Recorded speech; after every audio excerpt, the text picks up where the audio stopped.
guys, welcome to the Talkoffame podcast. And today's guest is William Jefferson Jr., who's an actor, award-winning filmmaker, CEO of the Actors Advisor, helping over 100 people finding representation. His television credits include Law and Order at NBC, Chicago Fire NBC, 4400 on CW Film, Hills Half Acre, To Buy, City of Vultures 2, Apple TV, The Coleman Show on Amazon Prime. He got his BA in journalism studying radio, TV, film at Miles College in Fairfield, Alabama. He has collaborated with other indie filmmakers in Chicago and has since then directed and produced his own projects, which include The Decision, which won Best Film in a Monotulu Film Fest. William is set to star in several upcoming projects under Mabala Productions, which has been produced by any nominated producer. He is a proud member of SAG-AFTRA, represented by Inclusive Artist Agency and Top 10 Talent Management. William, thank you so much for joining us today. I really appreciate you coming on and talk with us today. It means so much. Yes. Thank you so much for having me. What an introduction. Thank you. And so, Yeah. if people aren't familiar with everything you're doing, how you started out, like tell us kind of more about your journey and to what you're doing now with acting and filmmaking. Yeah, so I started off I did a web series called Juke a Chicago Story when I was 18. Well, first of all, let's start right from the childhood. So childhood, I always wanted to be an actor. And I told my parents and they was like, "Nah, you want to be a doctor or you want to be a lawyer." And I was like, no, that's not what I wanted to do. But realistically, they just didn't know where to go, where to take me because, there's a lot of like scams out here to tell kids like, hey, if you join, my agency, I'll get your kid on Disney or Nickelodeon. You pay Mhm. $6,000. You see those type of things in the malls and or hear it on the radio. But um she just didn't know where to go. So luckily, my mom put me in everything like karate, basketball, football, Boy Scout, you name it, and everything but acting, honestly. But it helped me as a child, doing those type of things and dancing. And like all of that helped me as an actor, doing all those skills. And I had to wait until I was 18. So I saw this casting call for a web series called Juke a Chicago Story.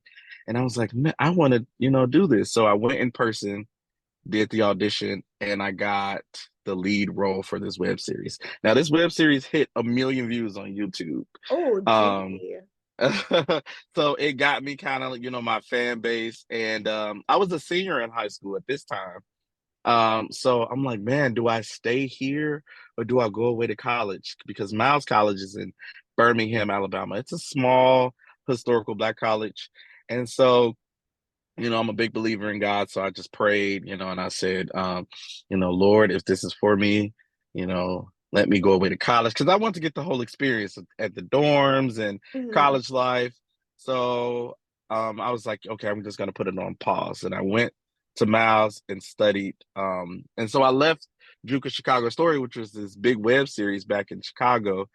And everybody was just asking like, well, are you going to act? Are you going to act? So I was going to study theater instead, but I talked to my advisor and she was telling me like, you should try communications degree because communications, you can learn everything from editing, writing, script Mhm. writing, producing, like the whole, and it will help you as an actor. I was like, you know what? That's a good idea. So I studied that. Um, Graduated, went back home, started to do background work, and that's how I really got started. People was telling me exactly what I need to do. It was like do some background work, go to classes, go here to get headshots, go to this school to train. And I was writing it down. Every time I was on set, I'm like, okay, I'm hearing like the same names, same people. And I told myself I'm gonna get an agent within 6 months. And I did. I got an agent, start to audition, and then it just went from there. Gosh, you literally tried everything that I really ever heard of. Oh my gosh.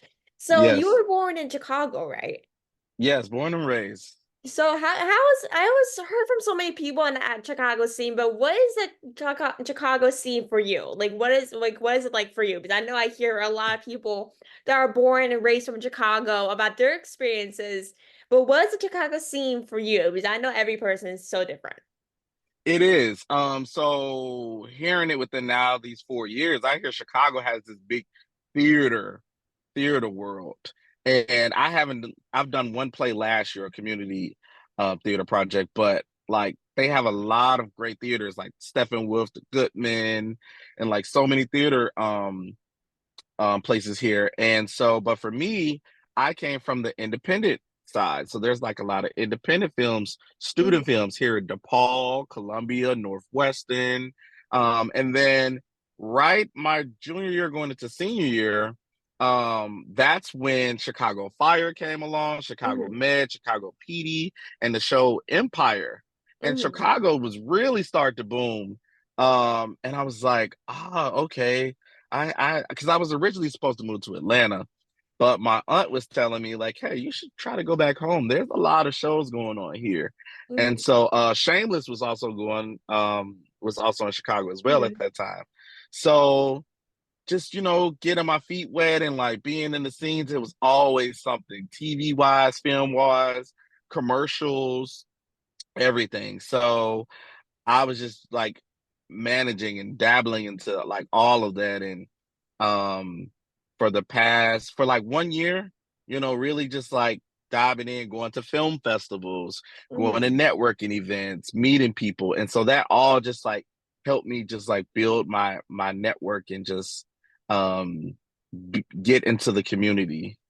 Yeah, like I love like that you mid originally moved back to Chicago, but originally in the 2000s, there wasn't really TV shows or even movies about Chicago. It was mostly No. about like LA, New York, Mm-hmm.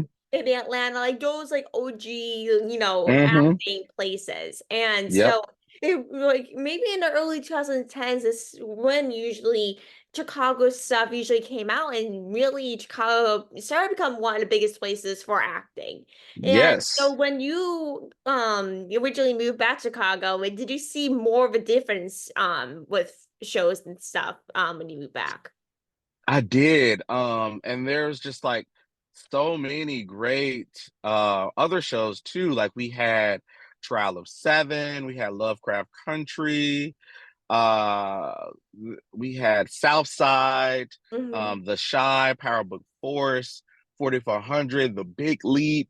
Like I can go on and on and on. Justify. We had about like 12 to 13 shows within the past 4 years. Which is crazy. Uh, Yes, which is amazing. So we had so many opportunities in Chicago, and that's just shows. So we had films as well.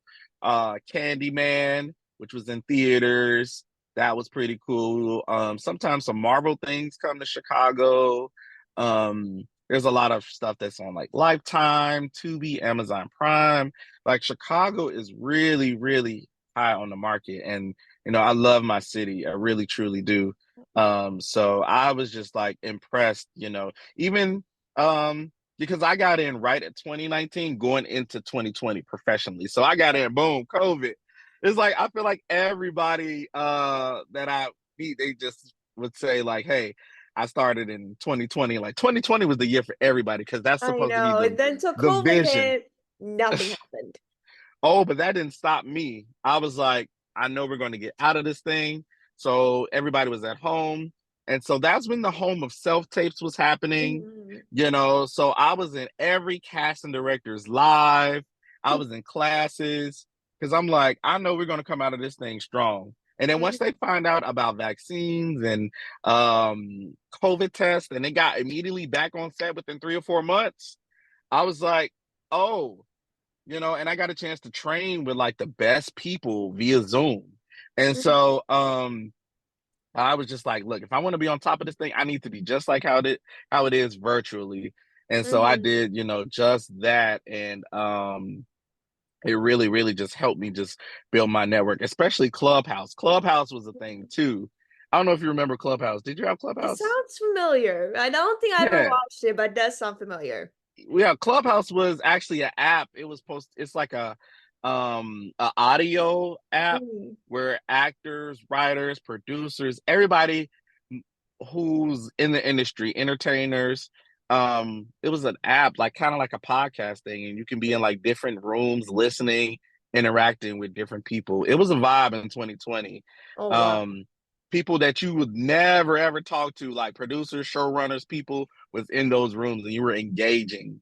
So I was in it all. I had to Oh figure things damn, it seems like you're everywhere, man. Like it out. seems like you're everywhere.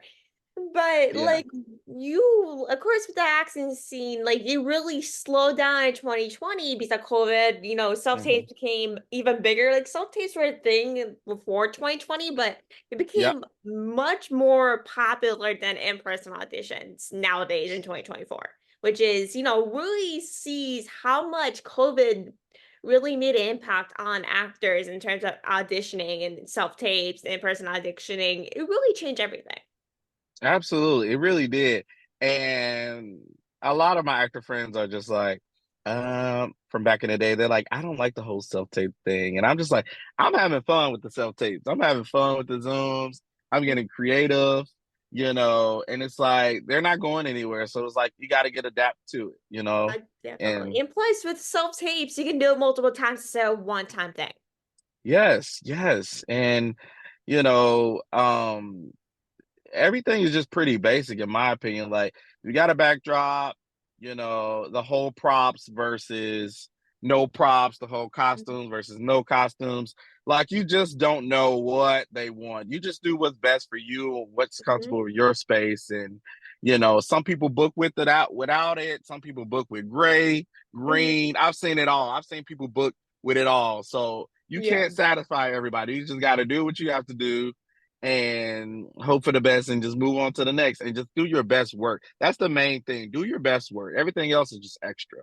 for real. And so, of course, you were on Law and Order, which is Yes. honestly one of my favorite shows ever. I'm obsessed with Law and Order. And once I saw, like, was reading your bio and everything that you were in Law and Order for a little bit, I was like, okay, I need to ask Yes. this question. Every time I see Law and Order, I always have to ask. So, Yes. what was kind of the behind the scenes like when shooting Law and Order? Oh man, it first of all, I had just got back from Mexico. I shot a commercial, the current bank commercial spot. Hmm. They flew me to Mexico, all expenses paid. And I came back and I had to audition for Law and Order. And I was out to eat actually with my mentee, and we were talking about college because he wanted to go away to college.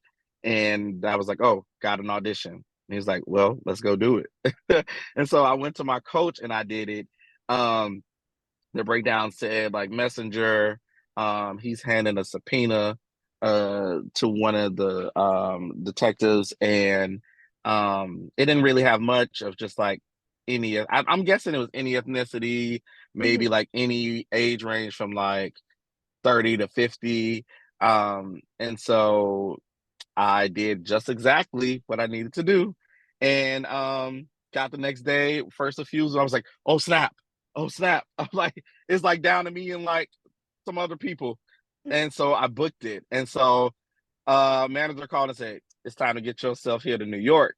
And Mhm. so, because I'm a local hire everywhere, Yeah. so you know how that goes. Mhm. Local hire can be anywhere, New York, LA, New Mexico. I can be in Wakanda if you need me And you to. just book a flight and just go, no matter where you are. Exactly, literally. And so went there and it was everything happened just so fast. Yeah. So fast. And literally auditioned the day before and was in New York the next day. And I'm just like, wow, this happened so fast. Like I'm still like in awe from the Mexico trip from the commercial. So I was just like, oh my God. And then I was getting auditions there and I'm just like, I need to be present in the moment. Yeah. So it was everything. My first time in New York actually. Um, Oh, so that was everything. I couldn't really do much, because I was just there and I came back. But everybody was really nice. Um, the crew was really nice. And it was just it was just like an almost like this is a hit show. Like yeah. this is one of the legendary shows. So I was just like taking it all in Mhm. and was just like in an all moment. And I'm just like, wow, this I'm just just so blessed to be here. And the director and the writer was both there. They're also the producers. They were just like, "Hi, William. Thanks for being here." You know, um, and I was just like, "Thanks for having me." So, uh, I did what I had to do, was there for a few hours, said my one line. They got cut down to one word because what I was saying, it made sense for it to be a surprise to get the subpoena. Instead of saying it, I just knocked on the door and just said Nolan Price. So I was just like, yeah, makes a lot of sense. So hopefully, fingers crossed, hopefully they call me back, back at that office, we're Yo, speaking fingers into crossed. existence, Law and No, Order. If you yeah, so if it happens, I'll be the first one to watch it. Let's say that. right? But Exactly. like, was it for organized crime or was it for SVU? It was for the original Law and Order. Oh, original art. Yep, Did yep, yep. you wait? Did you talk to any of the cast members or no? We talked, for a little bit, but no, it was just like quick in and out, and didn't really get a chance. I wasn't really there as long. So, Mhm. That yep. makes sense. Like I'm so jealous that you went on to subs. I always wanted to go on to Sev Law and Order. So I'm just like, oh like once I saw, I'm like, oh my God, he's living my dream, man. Like Yes. I love besides this, I'm a huge Mariska Hargitay fan. I'm a diehard. So, Yes. like to be on that set with Mariska, I'm just like, this is everything I asked for. Those Yes. but Yes. like with the SAG-AFTRA strike that happened last year, ending maybe earlier this year, like how did that affect you? Like, did it kind of affect you getting jobs and everything, or Oh, did oh, it? oh man. So Law and Order made me a must join. And so I joined right in like February, March, and the strike happened in July. So I was just like, well, no more non-union. Mm-hmm. And I was proud because it's like I'm at the must join status. I worked my way here and I rode the non-union wave, especially the commercial world. And it's like, all right, now it's time. I'm with the big boys now. So things were going great as far as audition wise. And I saw my auditions just like and people always say, well, did you see like less auditions? I was like, no, if anything, I think I saw more. Yeah. Um, and so right when I found out it was a strike, I was like, oh my God. Like it Wrong took me timing, man. Wrong timing. right when I joined, I was like, dang, should I have joined, right And then did and I there. make the wrong decision? Like, did I make a great But choice? I was like, I know we will fight, we will win. And so I've been in like strikes before. When I used to work for McDonald's, the strike for 15. I also and I'm a teacher as well. So I've been in the strikes for the teachers. So I was like, look, I'm gonna be in the strike with my actors. So I already know how this goes. So I went and I participated in the rallies. It was actually really fun networking, meeting people and understanding more of really truly what's going on and with my fellow peeps. So I want to be a part. So I went and I participated as much as I could.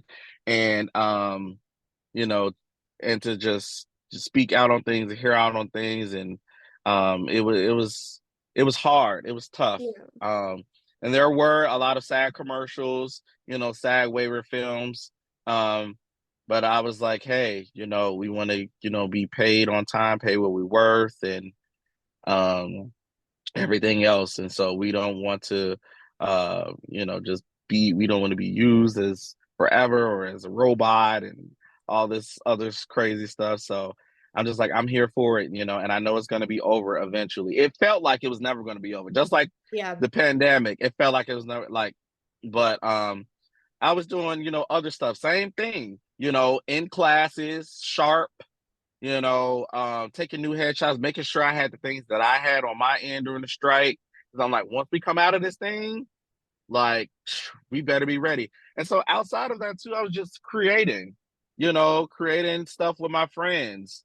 We was doing like skits and funny videos and still staying sharp, still being creative mode, auditioning for theater stuff too, because I was like, all right, I need to build, maybe this is time to build up my theater. And so literally just dabbing into like all of that. And so it took me out. I didn't think that it was gonna be over with. I didn't work as much. But I did audition, here and there. And voiceovers I was still getting too because I am a voiceover Mhm. artist as well. So, that's why I'm glad that I have many different hats because if I just had that, then it probably would have took me out because I know a lot of people just said forget acting after the strike. So Yeah, because I know like once that like the strike took longer than most people expected. Like there's like yes, because of course with most actors you didn't really do anything. You just sat there yeah, waiting for it to be ending. But it's also great to have maybe like a voice actor thing, so you have actually get some things rather than just sticking to one act and have nothing to do until the thing was over. yes, yes. But to wrap this up, like what can you say, about your upcoming projects that are coming out soon? Yeah, so I can say that um I have I just finished a feature film that will be theatrical release next year, so I'll announce that soon. But just be on the lookout for that. Just know that I was in Virginia. It was amazing. It's a Christian-based film. And I'm excited for this because I'm playing a cop and Ooh, this is my damn. first time playing a cop. As of lately, I've been getting a lot of cop roles. I'm like, the world just wants me to be a cop so I bad. And know you it know what? seems like that. It seems And I'm like like, and at first I didn't see myself as that, but putting that uniform on and doing it, I was like, you know what? I'm gonna take this and run with it. And so like playing the supportive cop, I was like, oh, I can take this for Chicago PD. I'm coming up next. NCIS, here I come. that. So Or being Criminal Minds or there, something, or even Law yeah, and Order for crying out loud. yeah, hey, yeah, speak that into existence. So it's been it was good, it was fun, something different, went out of town for. So um that is coming up theatrical release, hopefully on a streaming platform, major streaming platform, and um everybody was great to work with. And I am just now just taking the off from that moment and back to square one, back to auditioning and back to doing that.